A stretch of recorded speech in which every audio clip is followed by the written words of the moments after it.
In chapter 13, we talked about nutrition during pregnancy and for infants.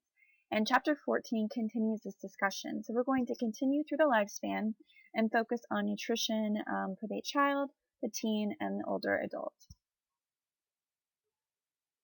So starting with the child, children's nutrient needs reflect their stage of growth.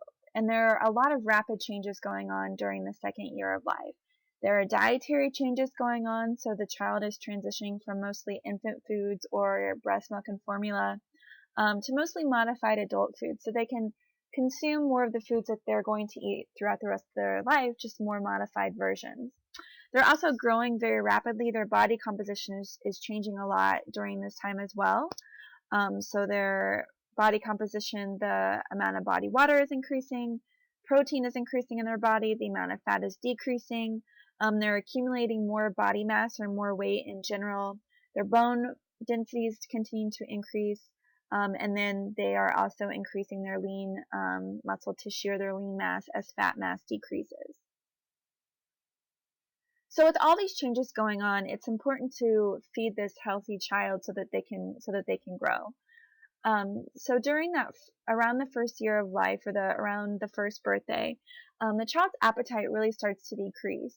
And this can cause concern for parents because they think, oh my gosh, my child was eating all the time and now they won't eat anything. But this is normal.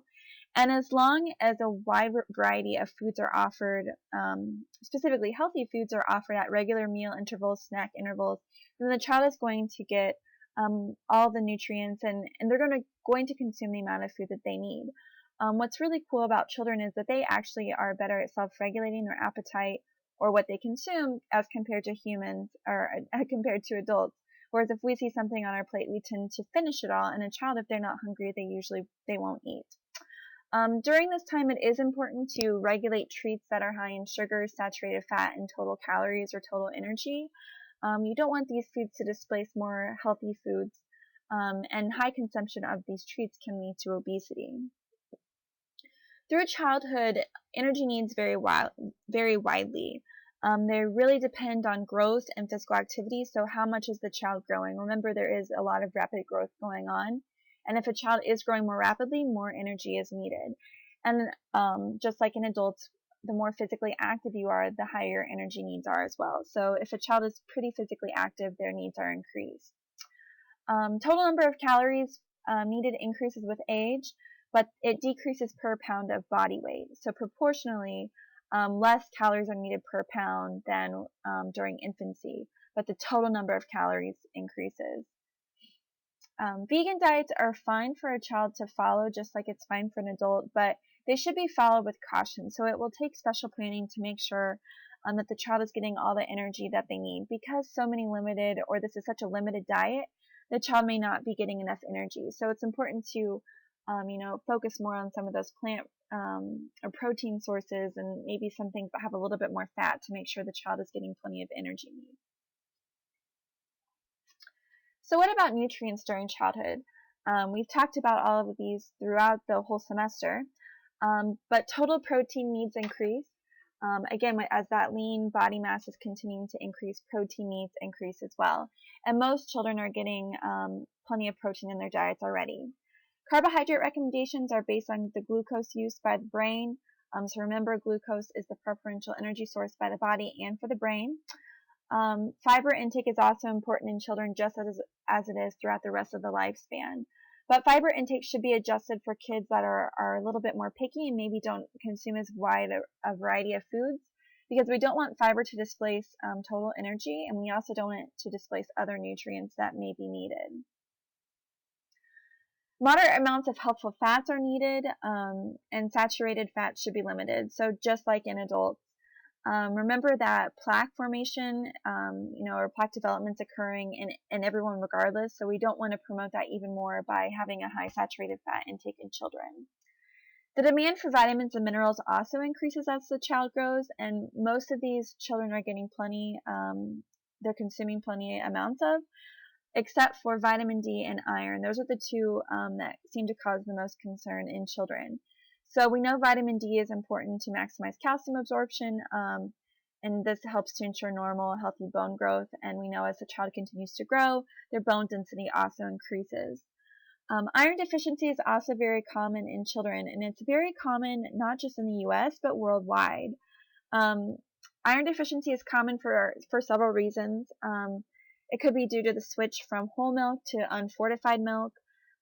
Again, iron stores start decreasing around age 6 months, and then iron needs increase with the increased blood volume in the body. So they're not able to keep up with the demand. And then sometimes kids just have an unreliable food consumption because they may be a little bit picky, or their appetite is decreased. So it's important to focus on good sources of iron and ways to maximize iron absorption. During childhood, this is really the last time that you have a chance to influence a child's food choices. And this helps to establish healthy habits that will reduce the risk for chronic diseases later in life. So it's much easier to prevent than to try to treat things later. So if we can establish good, healthy habits early in life, it's not so difficult to change or make modifications and really make drastic changes later in life. So on average, current diets do need improvement for children. Most kids have very low intake of fruits and vegetables, and bananas and french fries are actually the most commonly or the most popular fruit and vegetable. So both of these actually provide potassium, but beyond that, they're not a rich source of any other nutrients. Especially french fries, they're going to have some not so healthy fat in them. So these are not great choices if this is the only thing that our kids are consuming. Kids also tend to have a low intake of vitamin E, which we know is an important fat-soluble vitamin and the antioxidant. They have low calcium, magnesium, potassium, and fiber, and they tend to have excess intakes of saturated fat and sodium. So we really want to focus on variety, offering multiple fruits and vegetables, whole grains, dairy, or other calcium-rich sources, and lean protein options. But we know kids are picky, so how do we deal with different preferences? Well, children actually they naturally like all nutritious foods in all food groups, except for vegetables. So vegetables is that one group that people tend to not like. Sometimes it might depend on how the food was introduced to you as an infant. So one reason we tend to recommend that you introduce a child to vegetables first is because if you introduce fruits first, and those are sweeter and more palatable, then the child has automatically developed that preference for more sweet foods later in life. So we want to focus on introducing vegetables first. But vegetables are also very bitter, and they just might not always taste good to a child. And some of these are an acquired taste. So think about presenting it in a fun way. Trying different varieties, thinking about how you prepare it. Is it crunchy? Think about textures. And then portion size. So don't give a child a huge plate of green beans and be like, you have to eat all of these. Try a couple, and maybe you let them dip it in a ranch dressing or some other kind of vegetable dip. So think about ways that you can help a child, or this might even be good tips for yourself, to increase not only vegetable consumption, but other healthy foods as well. A lot of kids have food neophobia, which means they just they're scared of trying new foods. They have this fear of new foods. So for most people, it takes a multiple exposures to a food to try it or to even like it. So 10 or more times it could take before a child is like, oh, this green bean wasn't that bad. And usually these fears are outgrown by adolescents. Not always, but for the most part. And some adults even have food neophobia, and that's okay too. You really want to avoid bribery. You don't want to associate, we don't want to start this reward pattern of like, oh, I eat my vegetables and then I get a chocolate chip cookie. So try to avoid bribery and just offer an alternative.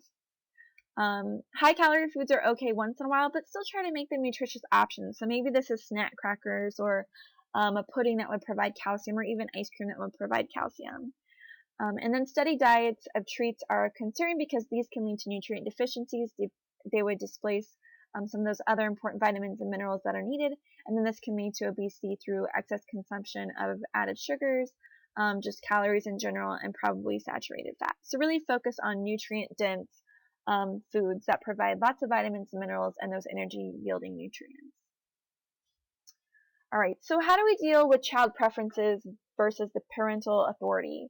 So the parent's really responsible for what food is being offered to the child, but the child needs to be allowed to decide how much or even if they want to eat it. So as a parent, you don't want to be a short order cook. but you do need your child to consume food. So again, think about ways you can make it more enticing, and really allow the child to have an option or an opinion. Make it personal for their food. Healthy snacks are a great way to promote health. Remember, they can help to fill in lacking nutrients or lacking food groups that may be missing throughout the day, but keep these simple and easily available. So maybe if a child didn't eat much at a dinner because they didn't like what was there, then make sure that you have an alternative, something that they do like later on. Set good examples when making restaurant choices. So in general, we would like to limit the amount of times that we eat out, but try to limit choices off the children's menu because these are often fried foods. They're going to be high in empty calories, high in saturated fat, and probably high in energy in general. So think about, maybe you split an entree with your child, or you get several salads, or you get several appetizers. But think about sharing with your child and making healthy choices and setting that good example. Make sure that you supervise during meal times, and you want to avoid foods that may cause choking. So round foods like grapes, nuts, hard candies, popcorn, all of those can cause choking. So you want to limit those consumption in children. Include children in meal preparation. Let them pick out fruits and vegetables. Give them ownership, and they'll be more likely to food. So nutrient deficiencies can be hazardous to brain health, and specifically we're going to talk about, both deficiencies and toxicities, and we're going to talk about iron and lead. So again, iron is the most widespread nutrition problem in the world, and a deficiency can lead to physical and behavioral symptoms like irritability, being very aggressive, being sad. So just these behavioral symptoms that are not positive. With iron deficiency, even before anemia can be diagnosed, there might be some intellectual performance decreases. So again, that child they're not able to concentrate. Again, they're irritable. They feel really withdrawn. So it's really important to catch this iron deficiency soon. But on the other side of things, iron toxicity is pretty common in kids as well. And this is a major form of poisoning in kids, and it occurs due to accidental ingestion of iron supplements. So most kids supplements, like gummy supplements, will not have iron in them because of that accidental ingestion that may occur.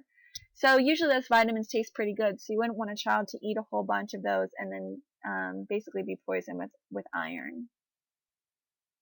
We're also concerned about high lead concentrations in the body. This can cause mental behavior and other health problems. Infants and children have very high absorption rates for lead, which can be toxic. The lead's building up silently in the body. You really don't know that there's any sort of symptoms. And once you recognize these symptoms, the effects may be irreversible. So it's really important to prevent lead poisoning in kids. So some of these effects might be learning difficulties, decreased growth, hearing problems, kidney problems, and a lot of these, again, are irreversible. So if they get to the point where they're too severe, there's nothing that can be done, such as having this reduced IQ and then very violent behavior outbreaks. Malnutrition also increases the likelihood of lead poisoning, specifically low calcium, low zinc, low vitamin C, low vitamin D, and iron deficiencies all increase the risk of lead toxicity. Lead poisoning rates have decreased in the U.S. Recently with bans on lead gasoline and lead paints, but older homes or homes that have older plumbing, may be of concern. So make sure to check out the table in your book that gives more advice for helping to prevent lead poisoning or lead toxicity in children.